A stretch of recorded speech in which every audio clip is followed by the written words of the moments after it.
សួរបាទថ្ងៃច័ន្ទបាទថ្ងៃច័ន្ទទី17ខែឧសភាឆ្នាំ2026ឥ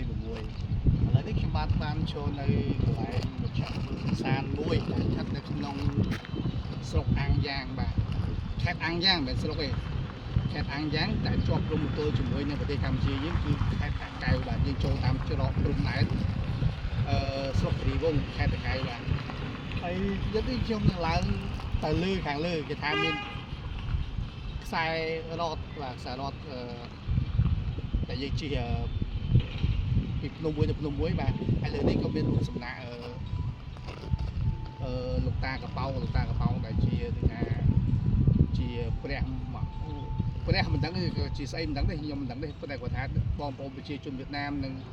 ប្រជាជនចិនគាត់គោរពបូជាអញ្ចឹងខ្ញុំឡើងទៅទីហ្នឹងបាទហើយបងប្អូនបើសិនជាមានបំណងចង់មកលេងហ្នឹងគឺពីមុនហ្នឹងអតីតកន្លែងនេះជាដីរបស់ប្រទេសកម្ពុជាយើងទេបាទហើយដោយឡែកមកថាចំនួនបន្តមកទៀតមកក៏មានការប្រែប្រួលផ្សេងទៅក៏កន្លែងនេះក៏ជាដីកម្មសិទ្ធិរបស់ប្រទេសវៀតណាមវិញហើយខាងក្រោយក្នុងខ្ញុំបានកន្លែងនេះភ្នំនេះបាទខ្ញុំបងប្អូនជួយមើល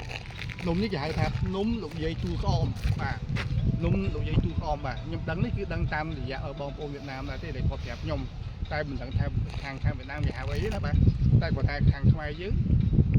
គឺគេហៅថាភ្នំលោកយាយទូក្អម